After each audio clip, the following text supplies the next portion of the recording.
Quand on parle de complot, quand on parle d'élite mondiale, on parle d'une transmission de projets de génération en génération, et donc d'une tradition. Aujourd'hui, si tu vis ta vie et que tu ne sais pas à quelle tradition tu t'offres, qu'est-ce que tu veux laisser, à quoi tu veux participer tous les jours, Olivier Manitara, dans cette conférence, nous invite à visiter cette thématique de la tradition d'une façon complètement nouvelle.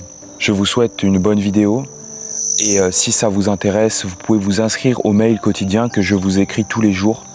Le lien est dans la description. Par exemple, ce que je vais faire là, c'est une initiation.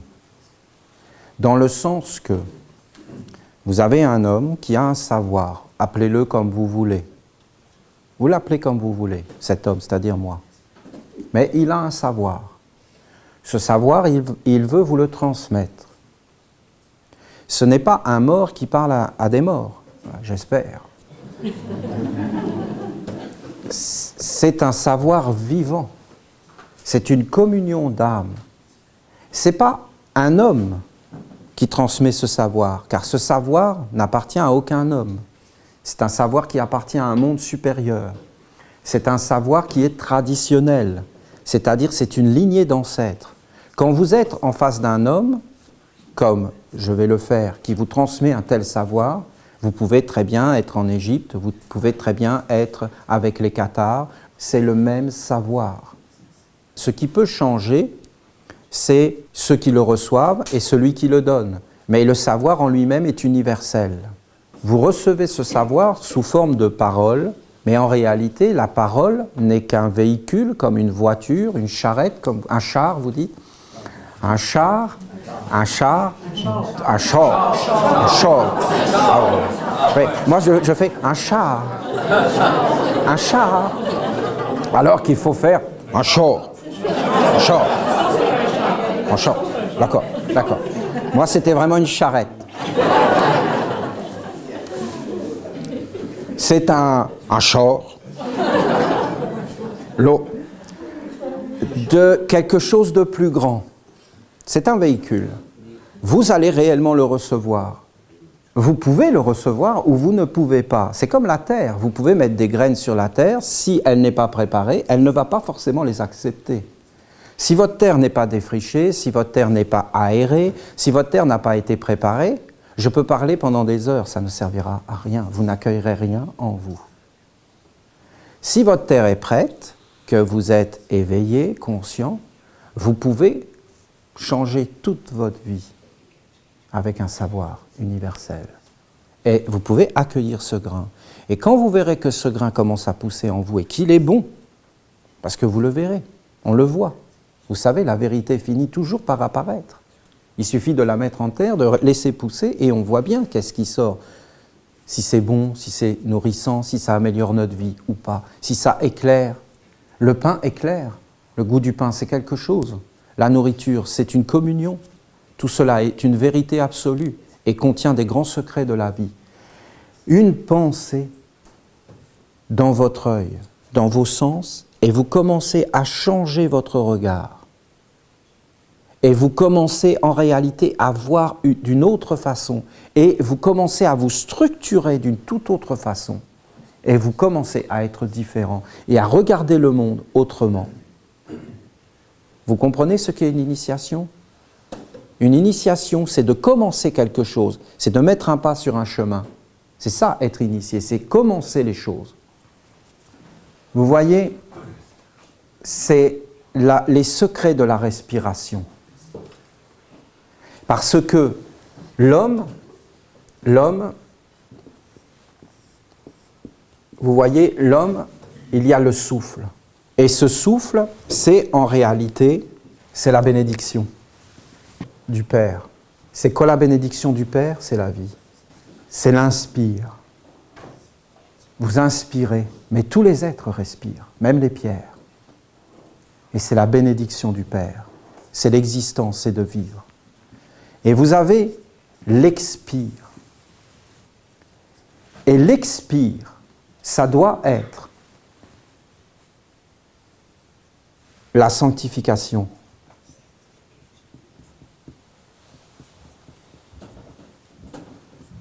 Ou alors l'offrande.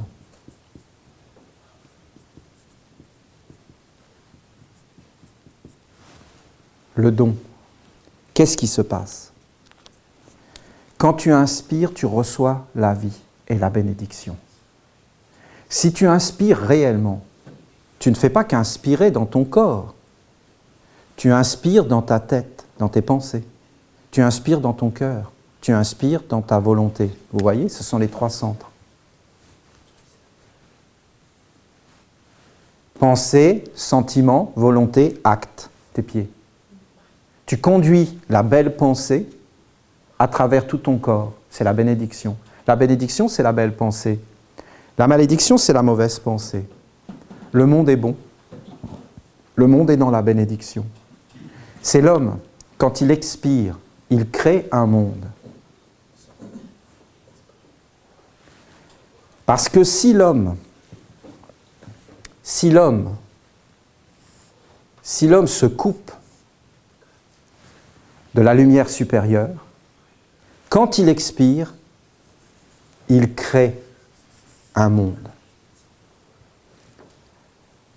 Avec sa pensée, ses sentiments, sa volonté, il crée un monde autour de lui. C'est ce que les spiritualistes ont appelé l'aura. Cette aura, c'est la peau de bête. Ça emprisonne l'homme. L'homme n'est pas accepté dans son expiration dans les mondes supérieurs. Parce que ce qui sort de lui n'est pas conforme à la bénédiction. Alors, comme ce n'est pas conforme, il y a un monde qui se crée autour de lui, et ce monde, en réalité, est vivant. C'est ce que les hommes ont appelé la spiritualité. Par exemple, l'homme reçoit la bénédiction, Jésus. Jésus, c'est la bénédiction, c'est le souffle, c'est la vie. Mais les hommes offrent le christianisme. Le christianisme n'est pas accepté par le monde divin. Donc, ça vit ici, dans la peau de bête. Et les hommes après viennent et disent, qui est Dieu? Le christianisme. Si vous allez sur le site du Vatican, vatican.com, eh bien, qu'est-ce que vous voyez? Un très belle page d'accueil, et vous voyez la tête du pape. De dire, nous ne sommes pas de Jésus, c'est le pape. Nous défendons la religion telle qu'elle est aujourd'hui. C'était un débat entre les évêques et les anthroposophes, et les anthroposophes expliquaient aux évêques pourquoi il y avait la réincarnation dans les évangiles. Il y avait tellement d'arguments qu'ils ne savaient plus quoi répondre, les évêques, parce que c'est évident, les anthroposophes sont quand même plus intelligents et plus au courant du monde divin.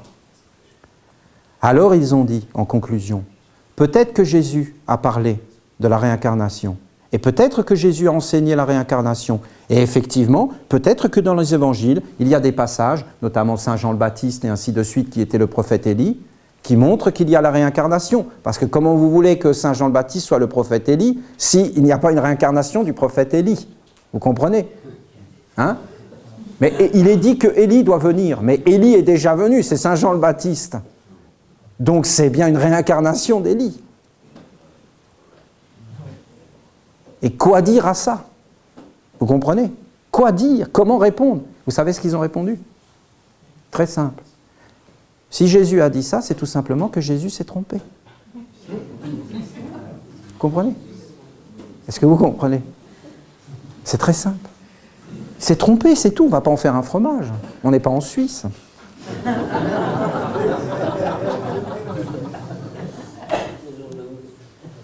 Bien que la garde du Vatican soit des Suisses. L'homme expire et c'est une offense à Dieu. Parce que l'homme offre la mort. Il donne la mort. Dieu donne la vie, l'homme donne la mort. Si l'homme fait cela, alors l'homme n'est pas accepté. Si l'homme n'est pas accepté, est-ce que l'homme meurt? Non, il continue à vivre dans un monde spirituel. Faux. C'est pourquoi Jésus a dit, le diable est menteur, père du mensonge, premier homicide. L'archange Raphaël, qui est dans un monde divin, ne donnera jamais la vie à la mort.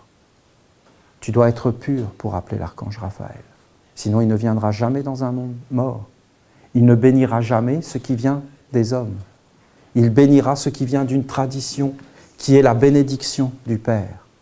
Quelque chose de pur, quelque chose de vrai, quelque chose d'éternel. Si tu fais une offrande pure, universelle, alors tu seras béni par le souffle de la vie. On vit les choses sans s'en apercevoir, et bien souvent c'est des années après qu'on s'en aperçoit, de ce qu'on a fait ou de ce qu'on n'a pas fait. C'est exactement comme on a des parents, mais qu'est-ce qu'on comprend aux parents quand on est des enfants? On n'y comprend rien du tout. Mais quand nous-mêmes nous devenons des parents et que nous avons des enfants, alors on regarde nos propres parents avec d'autres yeux et on se dit « Ah mais oui, c'est ça qu'ils faisaient, c'est ça qu'ils vivaient ». Et on commence à se rapprocher de nos parents. Vous ne voyez pas que le fait d'avoir des enfants nous rapproche de nos parents? Vous n'êtes jamais aperçu de cela? On met du temps pour comprendre les choses. On met du temps. Il faut du temps. C'est ça la faiblesse de l'homme. C'est qu'on a besoin du temps. On vit avec le temps. On ne peut pas faire autrement. Et du temps, on n'en a pas beaucoup. Parce que quand on est jeune, on se dit on a l'éternité. Mais quand on vieillit, on voit que la vie, c'est ça. Et pas plus. Vous voyez bien qu'il faut des traditions, vous voyez bien qu'il faut une communauté, vous voyez bien qu'il ne faut pas penser qu'à soi, mais qu'il faut penser aux autres, vous voyez bien qu'il faut leur donner tous les éléments, parce qu'en réalité, les autres, c'est nous. Personne ne meurt, il n'y a pas de mort, c'est une illusion, c'est une création de l'homme.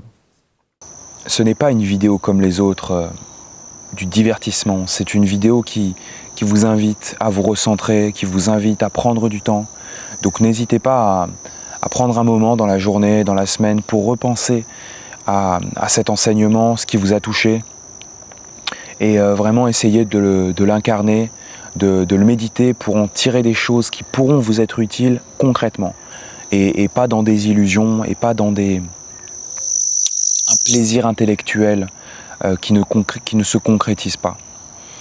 Alors c'est ça que je vous invite à faire, et si ça vous parle, si cet enseignement vous parle, sachez que je partage des enseignements d'Olivier Manitara par mail tous les jours. Donc vous pouvez vous inscrire, le lien est dans la description. Et puis sur ce, je vais justement écrire le mail d'aujourd'hui et je vous souhaite tout le meilleur, que du beau, et puis trouvez votre tradition, consacrez-vous et soyez heureux.